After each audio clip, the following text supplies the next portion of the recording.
আসসালামু আলাইকুম।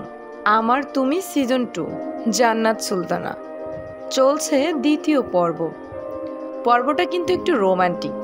চাইলে শুনতে পারেন, না হলে স্কিপ করতে পারেন। সাদনান ফোনে কারোর সাথে কথা বলতে বলতে রুমে প্রবেশ করে। এক হাতে গায়ে থাকা পাঞ্জাবিটার বোতাম খুলতে খুলতে পুরো রুমে একবার নজর বুলিয়ে নিল। কাঙ্ক্ষিত মানুষটাকে দেখতে না পেয়ে ভুরজোড়া কুঁচকে আসে। পরপরই ওয়াশরুম হতে পানি পড়ার শব্দে বুঝতে পারে প্রিয়তা ওয়াশরুমে রয়েছে। কিন্তু এত রাতে মেয়েটা করছেটা কি?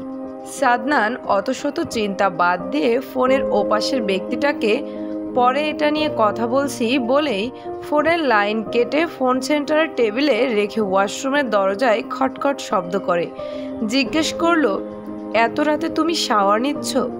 প্রিয়তার সাদনানের কণ্ঠ শুনে জান বেরিয়ে আসার জোগাড়। কিছু বলার মতো শব্দ খুঁজে পাচ্ছে না। একবার নিজের শরীরের দিকে তাকিয়ে আবার দরজার দিকে তাকালো। বেশ অনেকক্ষণ সময় নিয়ে অপরাধী কণ্ঠে জানালো, শাড়ি ভিজে গিয়েছে। সাদনান দরজা হতে সরে দাঁড়ায়। সাদনান প্রিয়তার কথা ঠিক মানে বুঝতে পারে না। শাওয়ার নিয়েছে, শাড়ি তো ভিজবেই। এখন শুকনো কাপড় পরলেই তো হয়। তবে সাদনান মুখে জিজ্ঞেস করলো, আর কিছু নেই? একটা নিয়ে এসেছিলাম, সেটাই ভিজে গিয়েছে।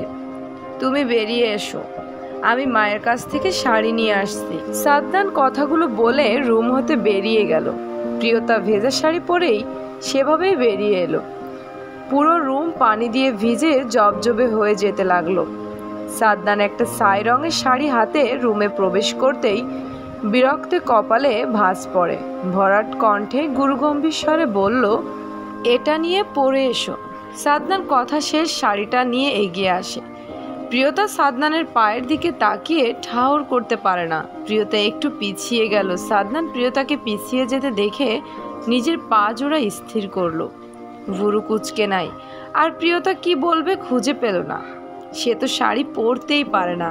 তাই অসহায় চোখে একবার সাদনানের দিকে তাকিয়ে মাথা নিচু করে মিনমিন করে জানালো, আমি শাড়ি পরতে পারি না। সাদনান ফোঁস করে শ্বাস ফেলে। তবে পরক্ষণেই কিছু ভেবে শুকনো ঢোক গেলে। প্রিয়তার ভেজা শাড়িতে মেয়েলি ভাঁজগুলো সব স্পষ্ট।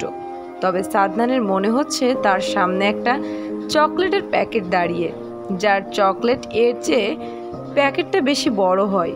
প্রিয়তার গায়ের শাড়িটা ততটা ভারী নয়, তবে চিকন পাতলা দেহখানার জন্য শাড়িটা ভারী মনে হলো সাদনানের নিকট। নিজের সদ্য বিয়ে করা স্ত্রী এমন রূপ যে কোনো পুরুষকে টানবে। নিজের পুরুষালী সত্তা দমন করে সাদনান পাশের দেওয়ালে থাকা বোর্ডে সুইচ টিপে লাইট অফ করে। প্রিয়তা চমকে ওঠে। তড়িঘড়ি করে ভীতুস্বরে বলল, লাইট কেন বন্ধ করলেন সাদনান ভাই? প্রিয়তার কথা শুনে বিড়বিড় করে বলল, স্টুপিড। প্রিয়তার কান অবধি কথা পৌঁছালো না। পৌঁছাবে কি করে? মেয়ের তো ভয়ে লজ্জায় অস্বস্তিতে মস্তিষ্ক ফাঁকা হয়ে আছে। সাদনান প্রিয়তার থেকে গুনে গুনে 2 হাত দূরত্বে দাঁড়িয়ে নিজের হাতে থাকা ব্লাউজ আর প্রয়োজনীয় সব প্রিয়তার হাতটা টেনে ধরে প্রিয়তাকে দিল। শুধু শাড়িটা নিজের হাতে রাখলো। আমি চাই না তুমি আমার সামনে অস্বস্তি বোধ করো। আমি চাই তুমি আমার সামনে স্ত্রী রূপে লজ্জা পাও। আর যেদিন তুমি আমার সামনে প্রথম লজ্জা পাবে, সেদিন আমি নিজে হাতে পরানো এই শাড়ি নিজের হাতে খুলে নেব। সাদনানের ফিসফিসিয়ে বলা কথাগুলো শুনে প্রিয়তার কান দিয়ে গরম ধোঁয়া বেরোনোর জোগাড়।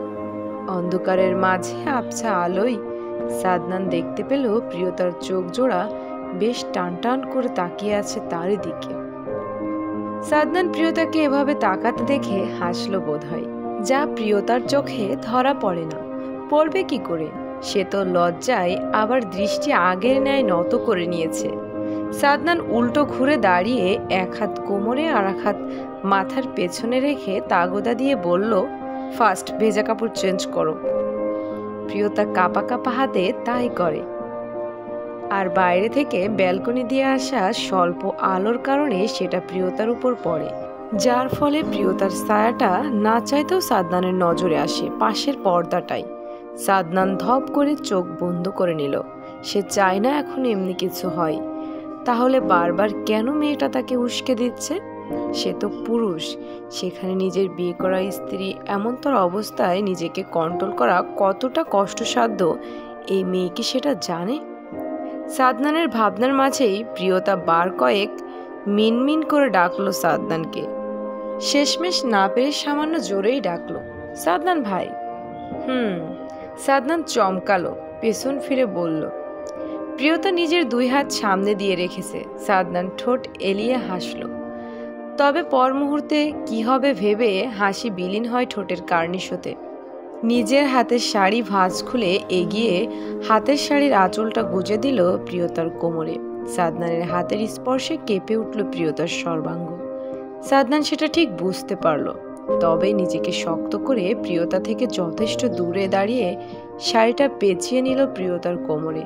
বলিষ্ঠ পুরুষ সাদনানের বুকে প্রিয়তার শরীরটা স্পর্শ পেল।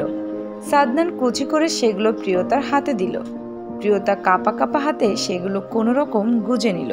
সাদনান নিচে বসে কুচিগুলো ঠিক করে উঠে দাঁড়িয়ে চট করে ওয়াশরুমে চলে গেল। প্রিয়তা সেভাবে থেকেই এগিয়ে গিয়ে লাইট অন করে ড্রেসিং টেবিলের সামনে দাঁড়িয়ে নিজেকে ঘুরে ফিরে দেখতে লাগলো। বেশ ভালোই হয়েছে, তবে আঁচলটা বেশ লম্বা রয়েছে। প্রিয়তা ভেজা কাপড়গুলো ফ্লোরে পড়ে আছে। প্রিয়তা আশেপাশে কোনো রকম ঝুড়ি আছে কিনা দেখে নিল। না, কিছুই নেই। প্রিয়তা ভাবলো সাদনান ওয়াশরুম থেকে বেরিয়ে এলে সেগুলো ধুয়ে নিবে। কিন্তু প্রিয়তার ভাবনায় এক বালতি পানি ঢেলে হঠাৎ ওয়াশরুমের দরজা খুলে অর্ধনগ্ন সাদনান বেরিয়ে এলো, কোমরে একটা হালকা গোলাপি রঙের টাওয়াল পেঁচিয়ে। প্রিয়তা সাদনানের দিকে তাকিয়ে রইল। মূলত বেহায়া চোখ জোড়া প্রিয়তাকে দৃষ্টি সরাতে দিল না। উদ্দাম শরীরে বুকের ঘন কালো পশমগুলো মারাত্মক দেখতে সুন্দর লাগছে প্রিয়তার নিকট। সাদনান প্রিয়তাকে এভাবে তাকাতে দেখে গম্ভীর কণ্ঠে বলল, আমাকে দেখা শেষ হলে ব্যালকনি থেকে টাওয়াল এনে চুলগুলো মুছে নাও। কথাটা বলতে বলতে সাদনান প্রিয়তার ভেজা কাপড়গুলো হাতে নিয়ে ওয়াশরুমে চলে গেল। প্রিয়তার বোধগম্য হচ্ছে না। ব্যাপারটা বুঝতে প্রিয়তার ঠিক কত সময় লাগলো প্রিয়তা জানে না। তবে সাদনান ভাই তার কাপড় ধুতে নিয়েছে এটা যেন তার বিশ্বাসই হচ্ছে না। কোথায় ভেবেছে বিয়ের পর হয়তো সাদনান ভাই তার সাথে ঠিক করে কথাও বলবে না, সেখানে এত সব যেন প্রিয়তার স্বপ্ন মনে হচ্ছে। রাত আনুমানিক 10:30টার মতো বাজে। কবির খান সওদাগর বাড়ি এসে পৌঁছালো। কালাম খানও আজ সওদাগর বাড়িতে রয়েছে। তিনি ছেলেকে দেখে রেগে গেল, তবে শফিক সওদাগর কালাম খানকে বুঝিয়ে সুঝিয়ে রুমে পাঠিয়ে দিল। আর মিতা সওদাগর আগে কবিরকে ফ্রেশ হতে বলল। কবির তাই করলো, ফ্রেশ হয়ে খাবার খেয়ে নিল। এর মধ্যে কবির ঠিক আন্দাজ করতে পারে বিয়েটা তাহলে সত্যিই হয়েছে মির্জা সাদনান শাহরিয়ার সাথে। আর তাকেও যে মিথ্যা খবর দিয়ে এখান থেকে খুব দক্ষতার সাথে সরিয়ে দেয়া হয়েছে সেটাও বুঝতে পারে।